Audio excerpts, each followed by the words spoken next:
Olá, meus queridos, tudo bom com vocês?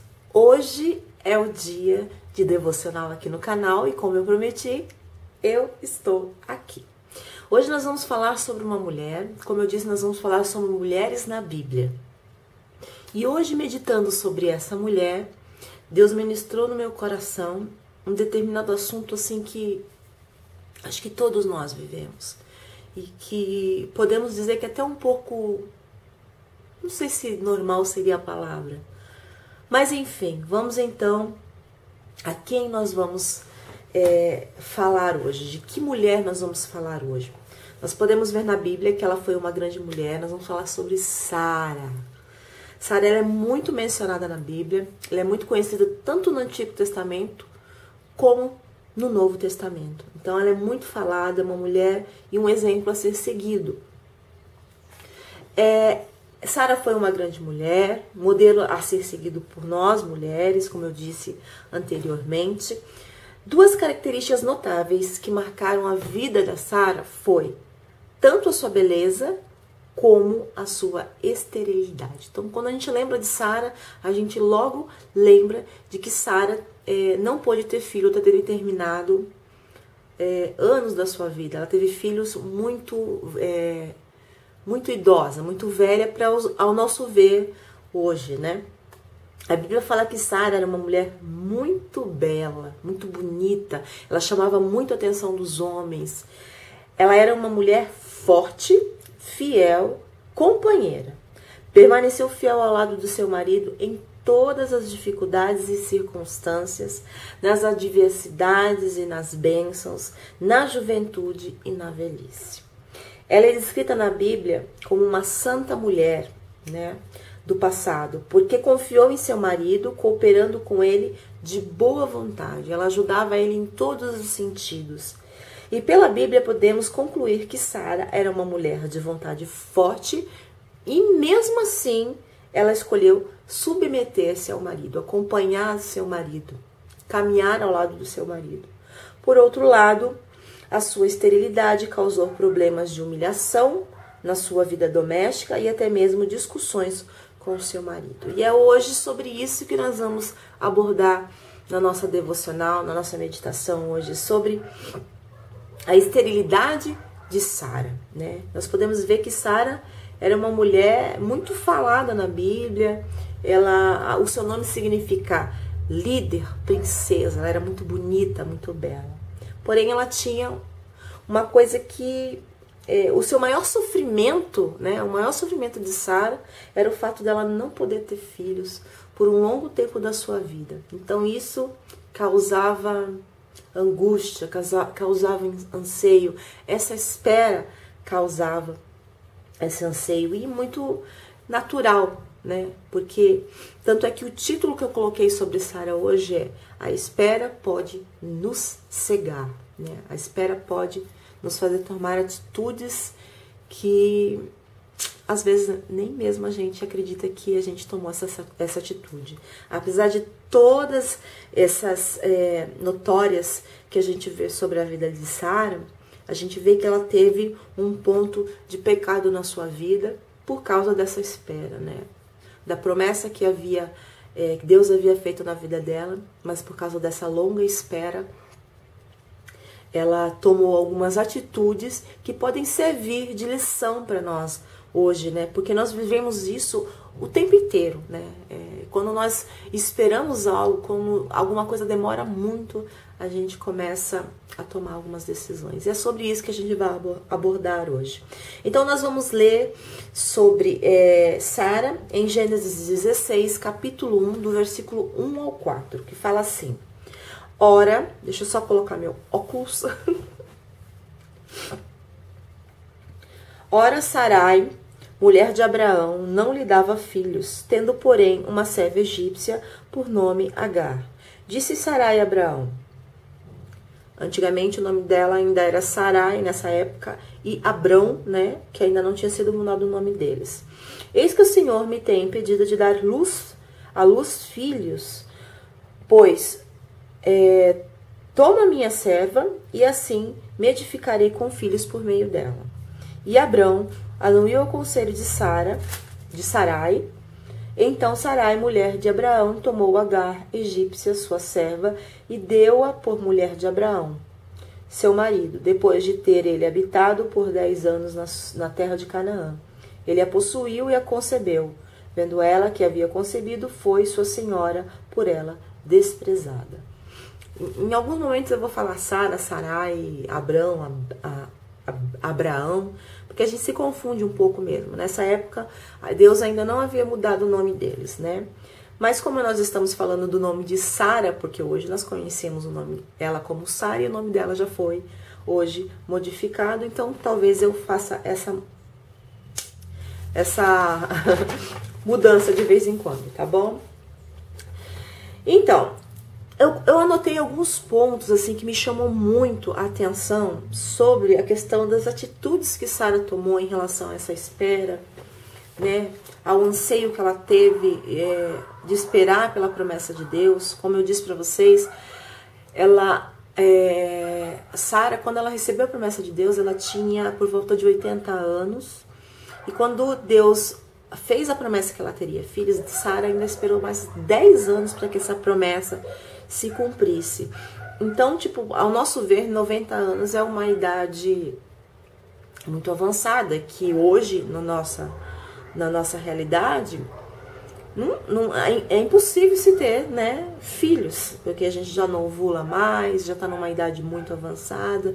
Antigamente se vivia muito, né, e Sara viveu por volta de 125 anos, então hoje a gente vê até algumas pessoas vivendo essa idade, mas ter filhos nessa idade, a gente vê que é só pelo Senhor, só Deus para fazer, né, esse feito nas nossas vidas. E aí eu tirei algumas lições que falaram muito no meu coração, e espero que fale muito no seu coração também. Número 1 do ponto que eu tirei foi: como Sara não podia ter filhos, deu a Agar ao seu marido para que pudesse ter filhos em seu lugar, como vimos ali em Gênesis capítulo 16, versículo 2. Vemos que ali Sara deu o seu jeitinho, que a gente diz aqui, né, brasileiro, né? Deus colocou a sua mão, fez do seu jeito, né? Deus já tinha feito promessa para Sara de que eles seriam uma grande nação. Mas como eu disse para vocês, desde a promessa demorou-se 10 anos para que isso se cumprisse, né? E essa demora, essa espera, fez com que ela tomasse uma iniciativa, uma atitude precipitada, né? E eu não tô aqui para julgar a Sara e nem para defender a Sara, mas a gente pode ver que quando as coisas demoram muito para acontecer, isso vai causando uma certa angústia, um certo descontentamento. A gente deixa de acreditar, né, no que realmente pode acontecer em relação às promessas de Deus na vida da gente. E faz com que a gente se esqueça dessas promessas. Mas quando a gente acredita e crê no que Deus promete, a gente tem que confiar que vai acontecer. E o que aconteceu aqui? A espera fez, como eu disse para vocês, com que ela se esquecesse dessas promessas, e ela tramou uma maneira para que ela tivesse filhos, né? Mas de uma forma que não estava nos planos de Deus, não era como Deus queria que acontecesse. Então, ela tomou essa iniciativa. E o que eu aprendo com isso é que a espera, a demora, faz que a gente passe à frente de Deus, né? Tome a frente de Deus. Coloque as nossas mãos onde Deus deveria estar agindo. Ela pensava consigo que essa seria a maneira de cumprir a promessa de Deus. Muitas vezes a gente faz isso, né? A gente pensa que Deus está demorando, que Deus não vai fazer e que Ele está errado. E a gente faz isso, né? A gente trama determinadas situações e para fazer da nossa forma, para fazer com que a promessa de Deus se cumpra. Mas esquece que é Ele que cumpre as promessas, não somos nós. Então, eu vejo isso muito na minha vida. Eu creio que você que está ouvindo essa palavra também vive isso hoje em dia, vive isso no seu dia a dia. A gente tende a tentar fazer com que as promessas que Deus fez para nós sejam cumpridas através de nós mesmos, né? Mas antes de julgar a Sara, a Abraão, que eu tenho certeza que muitos têm falando assim, mas é Abraão nessa história, né? Sara, a gente vê que os dois erraram, os dois pecaram, porém nós estamos falando sobre a vida de Sara, e durante aí o processo a gente vai falar pouca coisa sobre a questão de Abraão também. Mas a gente tem que, antes de julgar, se colocar no lugar, né? No lugar de Sara, no lugar de Abraão, e analisar as nossas próprias vidas, né? Aqui eu coloquei assim, quantas vezes, eu estou fazendo uma pergunta, quantas vezes tentamos ajudar a Deus fazendo os nossos próprios planos? Quantas vezes você fez isso já na sua vida? A gente tenta, como eu disse, a gente dá o nosso jeitinho brasileiro e tenta ajudar Deus como se Deus precisasse de ajuda, como se a gente estivesse errado, como se o tempo dele estivesse errado. Porque a gente quer muito aquela coisa, mas a gente não se pergunta, né? Não faz essa pergunta, mas a gente quer, né? A gente não se importa em saber se aquilo vai ser bom pra gente, se o tempo que vem vai ser bom pra gente, se aquilo que vai ter, que a gente quer, realmente que Deus quer pra nós, né? E a gente quer de qualquer jeito, porque a gente é meio que nem um filho mimado, né? A gente quer, sem saber as consequências daquilo que vai vir. E passa à frente de Deus. Essa é a tendência do ser humano e a maioria das vezes essa é a atitude que a gente toma, né? Como filhos de Deus, como servos de Deus, a gente tende a passar à frente, né, de Deus. O segundo ponto que eu tirei dessa lição, desses 4 versículos que eu coloquei aqui, é que nós vemos que Sara sentiu ciúmes quando notou que ela estava grávida. Em Gênesis 4 fala isso aqui. Eu vou até ler de novo para vocês, para que a gente possa ir recordando do que está acontecendo. A gente vê aqui em Sara 16:4, fala assim, ela a possuiu e ele a possuiu e ela concebeu. Ou seja, ela engravidou. Vendo ela que havia concebido, foi sua senhora por ela desprezada. Ou seja, depois que aconteceu essa situação de ela ter dado a escrava, a serva dela, para o seu marido, para conceber um filho que seria um deles, ela desprezou aquela mulher, né? Ela passou a ignorar, passou a desprezar. E aí que nós vemos aqui que quando nós tomamos algumas decisões precipitadas, a gente não percebe que a gente não pode, de repente, tomando essas decisões, que a gente não vai suportar as consequências dessas decisões. Como Sara tomou ali. Ela tramou toda aquela situação, né? Por causa da sua espera, da sua ansiedade, do seu anseio de ter, do seu sonho de ter um filho. E aí ela tramou a situação, tomou uma decisão, se precipitou, mas ela não parou para pensar, será que eu vou aguentar a consequência daquilo que eu escolhi? Daquela decisão que eu tomei? Né? E a gente não para, a gente quer, mas não para pensar se a gente tem como suportar a consequência. Ou seja, vamos lá se colocar no lugar. Não sei o que você está passando aí, mas se você tomou uma decisão e veio a consequência, você estava preparado para essa consequência? A gente nunca está preparado para a consequência, porque a gente não para pensar nas consequências. A gente quer a solução do problema, a gente quer que os nossos sonhos se realizem, a gente quer que a bênção chegue. Mas a gente não sabe se a gente tomar uma decisão que não esteja nos planos de Deus, se as consequências vão ser boas ou ruins. Ou seja, a Sara não estava aguentando ver que ela não podendo ter filho, gerar um filho no ventre dela, mas olhar para aquela mulher que estava gerando um filho que era do seu esposo, né? Do sêmen do seu esposo. Então aquilo causou desconforto, causou discussão, causou briga no relacionamento dele com o seu esposo, em relação no seu convívio em si.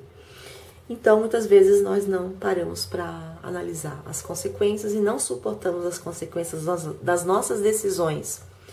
Terceiro ponto que a gente vê aqui, que eu aprendo com Sara, de tudo isso que ela fez, é que depois que a gente recebe as consequências, a gente começa a se queixar. Né? Aqui nós vemos que em Gênesis 16, sim, versículo 5, que Sara queixou-se ao seu marido. Ela falou assim, disse Sarai a Abrão, seja sobre ti a afronta que se me fez a mim. Olha só isso, né? Eu te dei a minha serva para a possuíres, ela, porém, vendo que concebeu, desprezou-me. Julgue o Senhor entre mim, ou seja, entre ela e Agar, né? Respondeu Abraão, a tua serva está nas tuas mãos, procede segundo o melhor te parecer. Ou seja, ela começou a se incomodar com aquela situação e ainda disse que estava sendo desprezada porque ela não podia ter filhos, né? Então, quando a gente toma a decisão, não suportamos as consequências, e as consequências vêm, e vêm, né? Vem com certeza, a consequência ela vem. Então a gente começa a se queixar com Deus, ah, Deus, por que isso está acontecendo, Deus? Ah, por que eu estou passando por isso? Ah, mas por que Enfim, a gente começa a falar, Deus, mas por quê? Por quê? Por quê? Porque a gente fez as nossas escolhas, porque a gente tomou a frente de Deus, porque a gente fez do nosso jeito e no nosso tempo, não no tempo dele. Né? Queremos nos livrar dos problemas sem se importar se haverá consequências e consequências com aqueles que forem envolvidos. Porque quando a gente toma decisões nas nossas vidas, a gente acha que as consequências vêm só sobre nós. Realmente vêm sobre nós, mas as consequências vêm também para aquelas pessoas que nos amam, que convivem com a gente, que faz parte das nossas vidas, ou seja, do seu esposo, dos seus filhos, enfim, das pessoas que estão ao seu redor. Então, quando a gente toma decisão, a gente não para para pensar nisso. A gente vê que Sara, ela queria se livrar daquele problema, da escolha que ela fez, errada, da forma errada, no tempo errado, que não estava nos planos de Deus, e não se importou com as consequências, né, das pessoas que estavam envolvidas.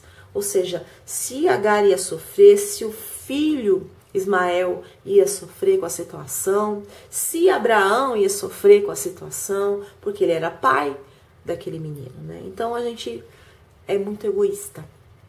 A gente não para analisar se existem consequências. A gente só fala, as consequências vão ser para mim, porque foi eu que tomei a decisão, mas não. As consequências são para as pessoas que nós amamos. Que atitudes que você está tomando hoje aí na sua vida? Escolhas que você jovem, né, tá fazendo aí na sua vida, você esposa, você esposo, você tá fazendo, que não tá parando para pensar e tá querendo se livrar da situação, sem pensar nas consequências, sem pensar nas pessoas que você ama. Então, enquanto a gente está meditando aqui, analisa aí você. Em Gênesis 16, versículo 2 fala que Sarai disse a Abraão, eis que o Senhor não tem me impedido, eis que o Senhor tem me impedido de ter filhos. Pontinhos, né, que a Alegria fala mais alguma coisa. E Abraão anuiu ao conselho de Sara, ou seja, cedeu ao conselho de Sara. Nós podemos perceber que nós mulheres temos o poder de convencer, manipular, isso é de nós já, né? Nós mulheres temos esse dom, né?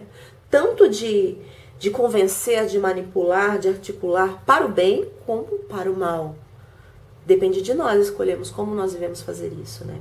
Então Sara usou esse meio que nós mulheres temos para fazer com que Abraão cedesse ao conselho dela, para agradá-la, né? Mas nós podemos, tem muita gente perguntando, foi aquilo que eu falei sobre Abraão, mas Abraão poderia ter dito não? Sim, ele poderia ter dito não, né? Mas vamos lá se colocar no lugar dele. Não estou justificando, tá, gente, os erros, porque os erros vêm, mas que é uma realidade que a gente vive e que a gente tem a tendência de culpar, né, o outro. E como a gente está falando de mulheres, eu tenho certeza que muitos homens vão falar assim, ah, mas e o homem ali? Ou as mulheres mesmo, mas e o homem ali também tem culpa? Sim, também tem culpa. Abraão poderia ter dito não. Porém, a gente vai se colocar agora no lugar de Abraão. Abraão também queria ter filhos. Que assim como ela, ele também não tinha filhos. E ele também tinha sonhos de ter filhos. E Abraão amava sua esposa. Ele amava Sara, então ele quis vê-la feliz, agradar a sua esposa. Então ele cedeu à situação, né? Ele anuiu, né, como diz aqui a palavra de Deus, ao conselho.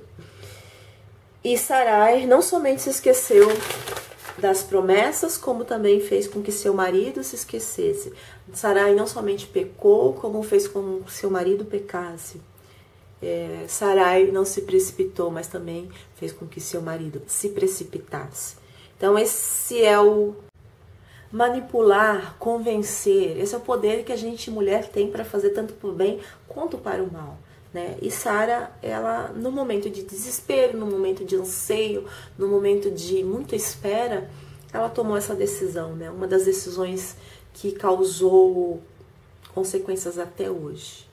Então as consequências acontecem, atingem as pessoas que nós amamos ao nosso redor, e as consequências podem ser por um longo período, ou até mesmo. Ou seja, a gente vê hoje, até hoje em dia, as consequências da escolha que Sara teve naquele momento. Mas que Deus foi misericordioso e que Deus cumpriu a sua promessa. Enfim, ou seja, nos nossos anseios nós podemos envolver as pessoas aos nossos erros e fazer com que elas errem conosco, né? Tome decisões conosco. Isso é uma cadeia, ou seja, um momento de fragilidade nos traz falta de confiança, e aí nos faz nos leva à desobediência, e aí nos leva a atitudes erradas, e aí nos leva a consequências irreversíveis. Por isso que nós temos que parar muito para pensar. É um círculo, né? Momento de fragilidade nos leva a tudo isso. Falta de confiança, nos faz desobedecer, nos faz tomar atitudes erradas, e as consequências são irreversíveis. E nesse caso foi irreversível, né? Até hoje nós temos essa guerra toda acontecendo aí.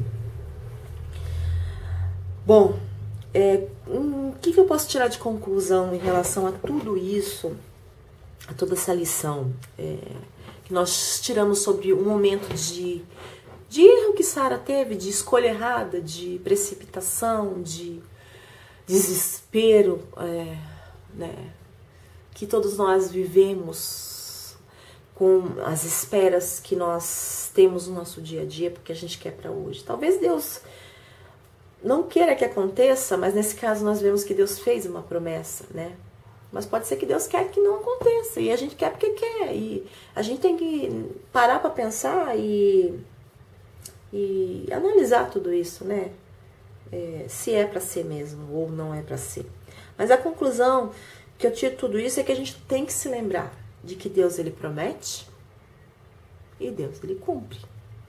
E Deus prometeu, pode levar o tempo que for, mas ele cumpre. E ele cumpriu na vida de Sara, e o filho veio, Isaac, que significa riso, alegria, né?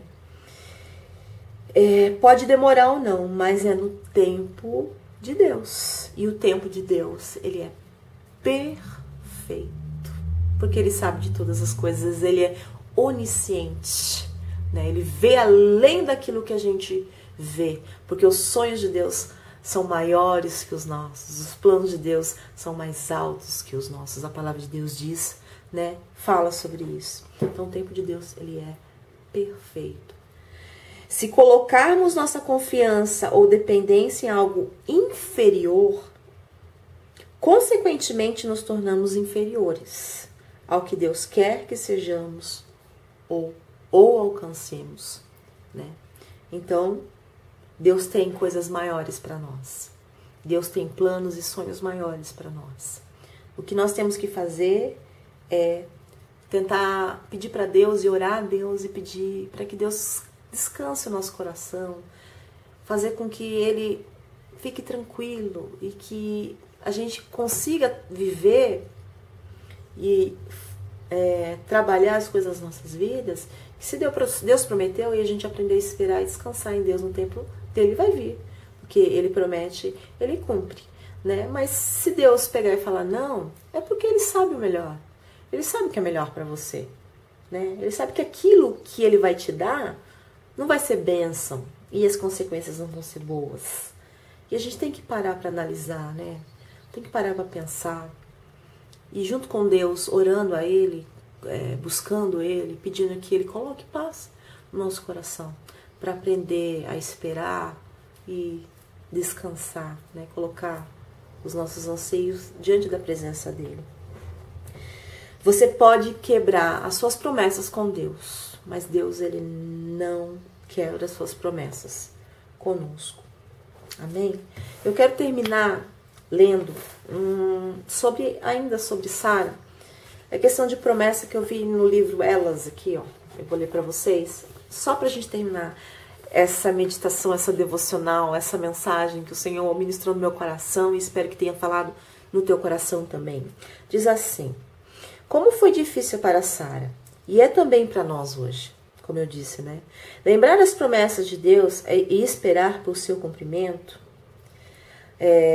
As promessas de Deus são reveladas e cumpridas no tempo dele, o que acontece frequentemente de acordo com um calendário bem diferente do nosso. Esperar com paciência pela operação de Deus pode ser uma das experiências mais difíceis da vida cristã. Achamos que esperar e agir tão silenciosamente é algo menos digno. Ou seja, a gente acha que se a gente ficar quieto, silencioso e esperar, não é digno. Mas não, a gente tem que aprender a esperar também, né? Não só agir, mas esperar em Deus. Talvez até um pouco indolente. Somos muito bons no faça você mesmo. E em geral acabamos sendo um obstáculo para Deus, quando queremos agir por nossa própria conta. Você está esperando que Deus faça algo? Ó a pergunta. Já pediu a Ele a salvação do seu marido? De um membro da sua família? Está pedindo que um filho rebelde volte para casa? Quaisquer que sejam as circunstâncias, o tempo de Deus é o melhor. Quando estiver tentada a interferir e a fazer as coisas acontecerem ao seu modo, pense em Sara, pense nessa reflexão de hoje. Pense no que aconteceu. Sua tentativa de cumprir a promessa de Deus sendo um filho por meio de sua serva Agar teve resultados desastrosos. Lembre-se de que Deus tem sua própria agenda, seu próprio tempo. Descanse na segurança de que Ele a ama e cumprirá a promessa que Ele fez. Amém? E eu vou terminar com o Salmo 27, versículo 14, que diz assim: espera pelo Senhor, tem bom ânimo, e fortifique-se o teu coração. Espera, pois, pelo Senhor. Amém? Que Deus tenha falado no seu coração, que Deus ministre ao seu coração, que Deus conforte o seu coração, que Deus faça o seu coração descansar nele, para que você possa receber a bênção de Deus no tempo certo, no momento certo, para que você possa receber as promessas de Deus no tempo perfeito de Deus para você, para que você não se precipite, para que você não coloque o seu jeitinho brasileiro e tente fazer por Deus e as consequências ruins venham acontecer na sua vida. Amém? Que Deus abençoe sua vida. Até segunda-feira que vem, às 18 horas, eu estarei aqui com uma meditação para vocês. E até lá. Tchauzinho. Deus abençoe.